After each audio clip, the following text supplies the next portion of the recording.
오늘 우리에게 주신 하나님의 말씀은 신약성경 누가복음 6장 39절에서 49절까지 말씀입니다. 말씀을 봉독하겠습니다. 또 비유로 말씀하시되 맹인이 맹인을 인도할 수 있느냐? 둘이 다 구덩이에 빠지지 아니하겠느냐? 제자가 그 선생보다 높지 못하나 무릇 온전하게 된 자는 그 선생과 같으리라. 어찌하여 형제의 눈 속에 있는 티는 보고 내 눈 속에 있는 들보는 깨닫지 못하느냐? 너는 내 눈 속에 있는 들보를 보지 못하면서 어찌하여 형제에게 말하기를 형제여 나로 내 눈 속에 있는 티를 빼게 하라 할 수 있느냐? 외식하는 자여 먼저 내 눈 속에서 들보를 빼라. 그 후에야 네가 밝히 보고 형제의 눈 속에 있는 티를 빼리라. 못된 열매 맺는 좋은 나무가 없고 또 좋은 열매 맺는 못된 나무가 없느니라. 나무는 각각 그 열매로 아나니 가시나무에서 무화과를 또는 찔레에서 포도를 따지 못하느니라. 선한 사람은 마음에 쌓은 선에서 선을 내고 악한 자는 그 쌓은 악에서 악을 내나니 이는 마음에 가득한 것을 입으로 말함이니라. 너희는 나를 불러 주여 주여 말하면서도 어찌하여 내가 말하는 것을 행하지 아니하느냐? 내게 나아와 내 말을 듣고 행하는 자마다 누구와 같은 것을 너희에게 보이리라. 집을 짓되 깊이 파고 주추를 반석 위에 놓은 사람과 같으니 큰 물이 나서 탕류가 그 집에 부딪히되 잘 지었기 때문에 능히 요동하지 못하게 하였거니와 듣고 행하지 아니하는 자는 주추 없이 흙 위에 집 지은 사람과 같으니 탕류가 부딪힘에 집이 곧 무너져 파괴됨이 심하니라 하시니라. 아멘. 오늘 본문은 평지 설교의 마지막 부분입니다. 예수님의 설교 말씀이 마무리되면서 어떻게 실천할 것인지, 어떻게 살아야 할 것인지 다루고 계십니다. 그 내용을 살펴보도록 하겠습니다. 먼저 39절부터 40절까지는 스승과 제자의 관계에 대해 다루고 계십니다. 특별히 스승의 자격에 대해 말씀하십니다. 맹인이 맹인을 인도하는 것, 이것은 알지 못하면서 가르치는 자를 뜻합니다. 이는 당대 바리새인에 대한 경고로 볼 수도 있습니다. 동시에 주님의 몸된 교회에서 가르치는 자들에 대한 경고이기도 합니다. 그러나 주님께서는 부름받은 자들에게 그 선생과 같으리라 라는 말씀으로 격려하십니다. 예수님과 같이 성장될 것을 약속하고 계십니다.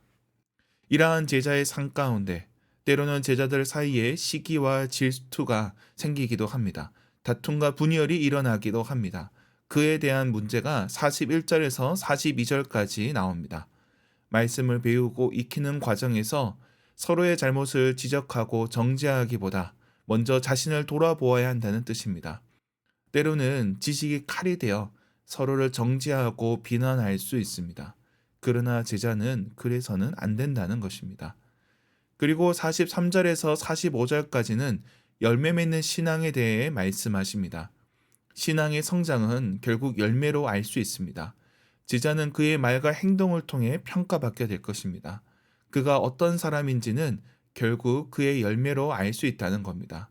이는 좋은 의도를 가진 것만으로 충분하지 않다는 것입니다. 좋은 열매로 그의 성장을 드러내야 합니다. 이를 구체화하여 46절부터 49절까지 열매 맺는 것에 대해 다루는데 이는 결국 예수님의 말씀을 행하는 것입니다. 지식을 쌓는 것을 넘어 이를 실천하는 자, 그런 자는 믿음이 흔들리지 않는다는 것입니다. 제자들은 지금껏 예수님께서 하신 말씀을 듣는 것으로 그쳐서는 안 됩니다. 예수님처럼 성장하기까지 애써야 합니다. 서로에 대한 비난을 내려놓고 자신을 돌아보며 말씀을 지켜야 한다 말씀하십니다. 그렇게 오늘 본문 평지 설교가 마무리되고 있습니다. 근데 오늘 본문에서는 제자로서의 정체성이 중요하게 나옵니다. 기독교 역사를 돌아보면 예수님을 믿는 자들에 대해서 여러 명칭이 있지만 그 중에 중요한 명칭이 바로 제자들입니다. 초대교회 성도들은 스승 대신 예수님을 따르는 자, 예수님께 배우는 자였습니다.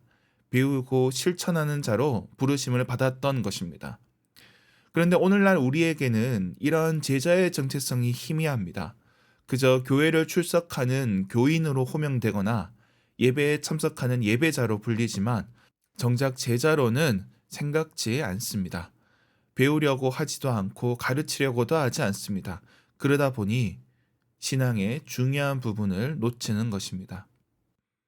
그러므로 말씀을 배우기 위해 힘써야 합니다. 내 믿음이 작년과 다를 게 없고 10년 전과 차이가 없다면 문제가 있는 것입니다. 어제와 오늘이 달라야 되고 오늘과 내일의 변화가 있어야 됩니다. 그러므로 교회는 가르치고 배우는 일에 힘써야 됩니다. 말씀으로 채워진 상태에서 성령의 체험도 있어야 하는 법입니다. 특별히 교회의 역사를 돌아보면 종교개혁 이후에 가르치고 배우는 일이 중요해졌습니다.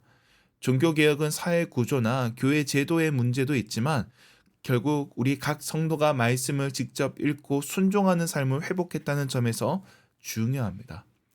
교회의 역사 가운데 중요한 흐름은 결국 말씀을 배우고 실천하는 자들을 통해 나타나게 됩니다.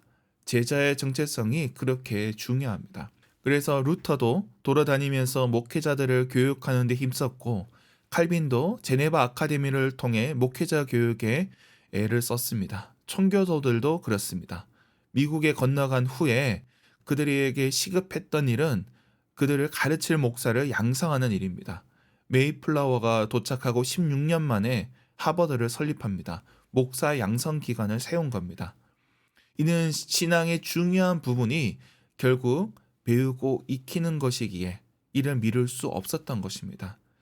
특별히 이 신앙을, 이 진리를 전달하기 위해서는 좋은 목회자를 세우는 게 필수적입니다.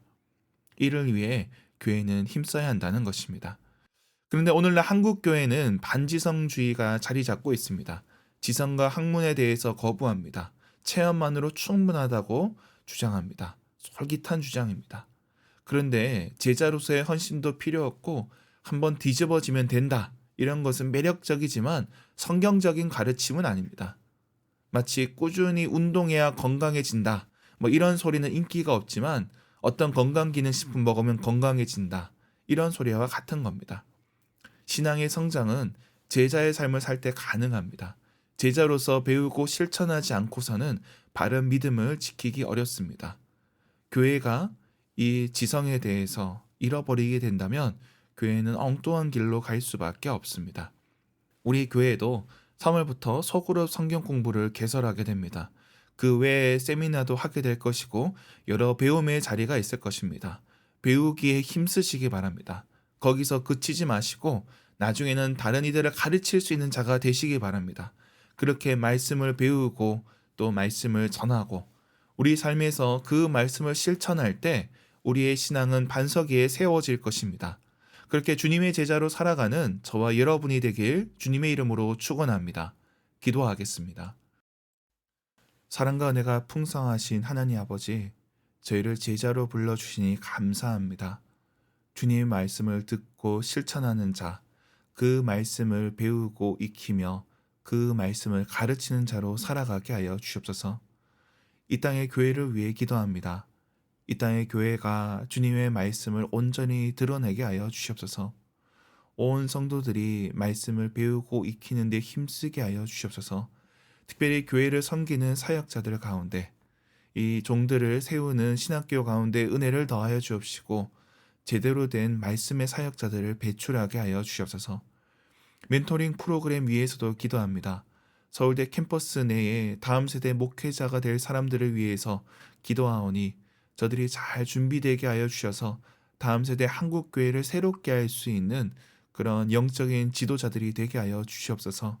캠퍼스 선교를 위해서도 기도하오니 우리 주님 함께 하여 주옵시고 믿음의 사람들이 일어나게 하여 주옵소서.